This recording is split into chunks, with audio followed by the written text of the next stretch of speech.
Halo teman-teman Wijaya Trading, pastikan kalian sudah subscribe channel ini sebelum nonton videonya. Jangan lupa like, komen, dan share video ini jika bermanfaat. Supply and demand, perhatikan supply and demand. Jadi kalau supply and demand itu wilayah hampir sama juga dengan support resisten. Wilayah di mana di situ sudah selesai ya. Demand itu ketika seller sudah hampir selesai di area di situ. Dia tidak hanya satu di wilayah, tapi bisa sampai sini. Karena sampai di sini dia terhenti, balik lagi. Maka ini menjadi wilayah demand ya, di mana seller sudah mulai banyak ditolak. Tidak berada di dalam satu garis, tetapi di area di situ semuanya ditolak. Di area di situ semuanya ditolak. Maka ini bisa menjadi satu garis atau satu area namanya demand. Jadi demand itu wilayah di mana ketika seller sudah mulai berat. Tidak selalu harus dalam satu garis lurus. Termasuk begini, ketika dia bergerak turun, perhatikan sampai di sini terhenti, dia naik lagi, kemudian turun lagi, sampai sini terhenti lagi. Di mana di wilayah ini selalu berat. Ya, kalau kita tarik ke kanan, nanti jadinya begini. Nariknya juga dari sebelah kiri, karena di sebelah kiri juga sampai di sini terhenti, ini terhenti semuanya. Ini wilayahnya bukan satu garis, tapi lebih luas. Area demand namanya. Kalau dia breakout tidak boleh di sini, dia harus lewat di sini. Harus lewat, maka baru breakout. Kalau tidak lewat, dia bisa balik lagi karena berada di wilayah demand. Nah, wilayah supply bagaimana? Wilayah supply perhatikan. Ini terhenti turun, ini terhenti turun.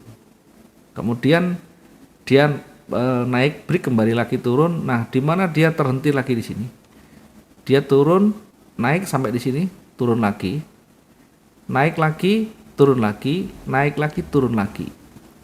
Nah, supply atau supply zone atau wilayah supply itu di mana area di situ berat untuk breakout. Dia tidak selalu garis datar. Kalau support resisten lebih cenderung ke garis yang hampir lurus mendekati. Kalau supply and demand itu wilayahnya lebih luas. Jadi di sini kena, di bawah ini juga kena. Kita tarik semua begini. Yang banyak kena sini. Maka ini namanya wilayah supply, di mana buyer untuk kembali ke atas itu sangat berat sekali. Kenapa tidak di sini? Karena wilayahnya kecil, sementara di sini lebih luas. Lebih luas. Banyak buyer mencoba naik tapi berat. Banyak buyer mencoba naik tapi berat. Wilayah supply ini cenderung akan memantul atau akan turun. Maka namanya supply itu rekomendasi adalah sell. Wilayah demand rekomendasi adalah buy. Tentu kalau kita mengambil posisi sell itu ketika dia sudah betul-betul sudah berubah warna dan sudah mulai kuat. Termasuk kita mengambil posisi buy di area demand saat dia betul-betul sudah breakout. Breakoutnya harus tebal di sana. Tidak boleh dekat-dekat, tidak boleh dalam satu garis. Terkadang kan kita sukanya membuat satu garis lurus saja. Yang biasa buat garis lurus itu. Maka kalau banyak menggunakan garis lurus itu lebih identik, lebih cenderung ke support resisten. Supply and demand ini lebih luas, di mana di area di situ berat untuk melanjutkan pergerakannya. Ya, kalau dia turun berat untuk turun, kalau naik berat untuk naik. Ini namanya supply and demand. Jadi wilayahnya lebih luas. Ya, intinya hampir sama, menjadi pembatas, menjadi area uji, Kalau dia breakout dia akan lanjut, kalau dia memantul dia akan berbalik. Memantul itu artinya dia tidak mampu melewati dan berubah menjadi warna hijau begini. Termasuk yang di atas, ketika dia tidak mampu, dia mantul, maka dia jadi merah-merah begini. Kalau yang ini jadi merah, ini jadi merah. Ini akan kuat naik ketika dia breakout lebih tinggi dari zona ini. Nah, bedanya kalau di support resisten dia hampir mendekati garisnya lurus. Nih, garisnya mendekati lurus wilayahnya. Jadi intinya hampir sama untuk menguji apakah kemampuannya cukup enggak untuk dia melanjutkan harga lebih kuat lagi.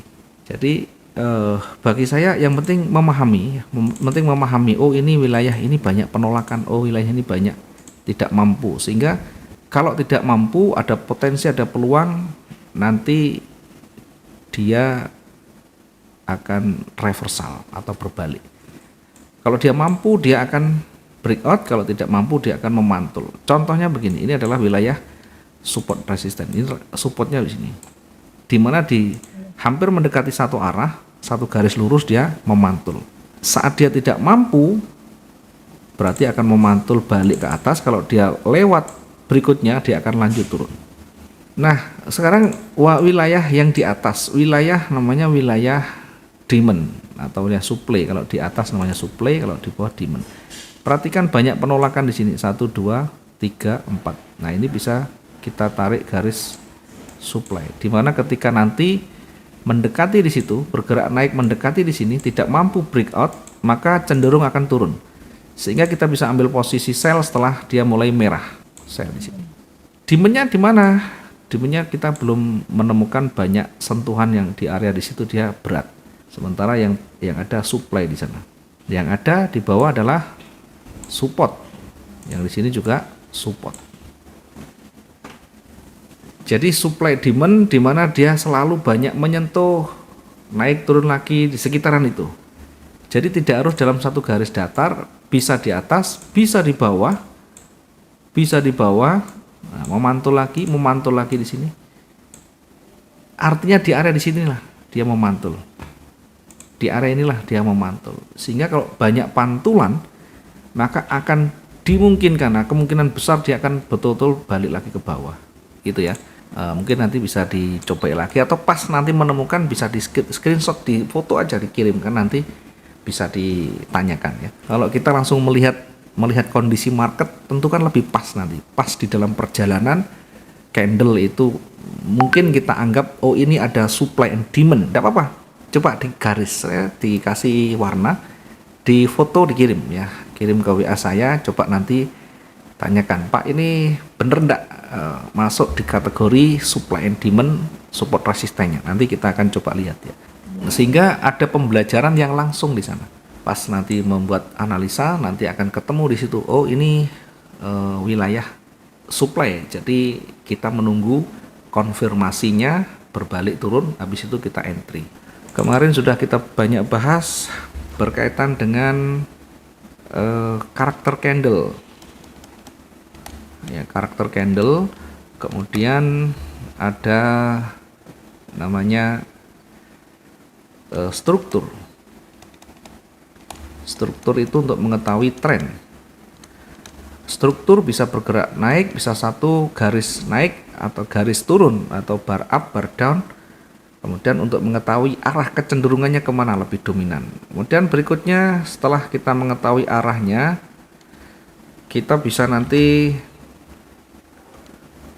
menentukan, setidaknya kita bisa menguji pergerakan itu dengan wilayah levelnya. Ya, di sana mungkin kita menemukan area support resisten terdekat. Mungkin kita juga bisa menemukan di situ ada retracement-nya, ya, retracement. Atau bahkan mungkin sudah panjang kita menemukan range-nya. Range itu kemampuan pergerakan harga di dalam satu periode.